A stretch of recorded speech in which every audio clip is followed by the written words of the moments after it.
I don't care who hears this or what they think. I never liked Canyon Semen. I thought he was condescending and a real prick. So I really didn't care too much. But I never heard this before, and this is from Oh. Steve Kern himself from Okay. down in FCW. And I said, "Hey, what happened with Dr. Tom down there in FCW?" He said, "You know what? He once told Canyon Semen to get in the ring with him and take some bumps to see what it was like." So is that story true?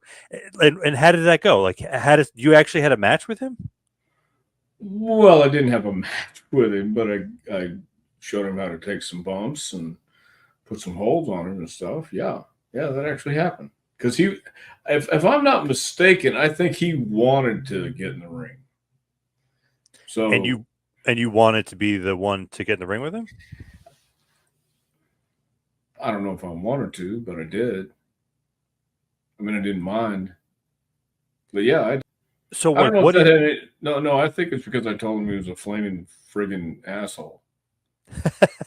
that could have been the thing that sealed my fate. Yeah. Yeah. Yeah.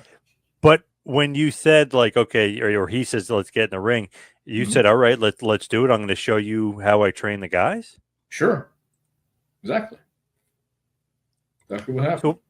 So how did it go? Like, what he comes in the ring, you literally do a lockup and you start bumping him around?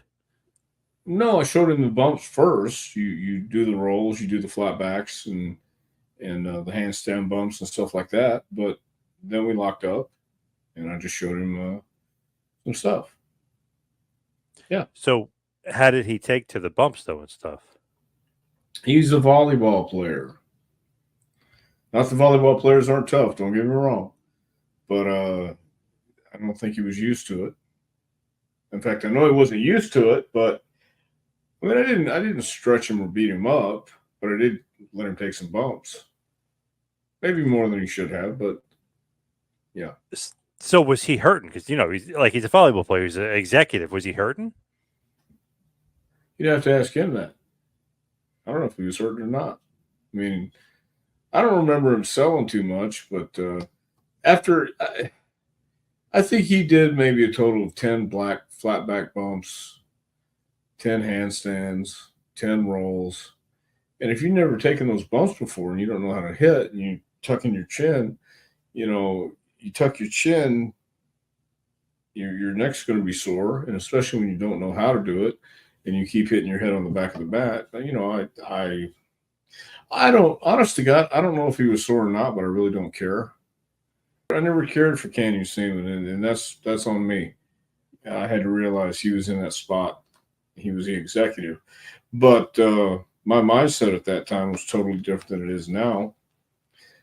But I probably would have done the same. I would have done it the same way if I had it to do over again, because I really didn't like Canyon Semen too much at all. In fact, not at all. I didn't like him one bit. I've learned that some people are going to be that way, and they're not going to change. Kind of like Canyon Semen. He's going to be that way until the time he was fired. So that's all right. I love that Kern told him, basically, he's like, you're going to get fired. to Canyon Semen, he's like, what are you talking? What do you mean? He's like, your days are numbered. And then eventually, he did get fired. So, I didn't know Steve told him that. Yeah, because he said that towards the end of his run, he couldn't take him anymore. I guess and he just basically said, he's like, you're going to get fired. And he's like, well, what are you talking about? I'm not getting fired. He's like, yeah, you are. He's like, your usefulness is about to run out. Yeah, he couldn't get the coffee right. He put 2 creams instead of 1 cream, or 2 creams instead of 4 creams in a sugar, and 1 coffee, and he got it all wrong. So, because he used to copy and make all the run sheets and everything for everybody and bring them in and then get their coffee and Diet Coke and give them a foot massage or whatever they wanted.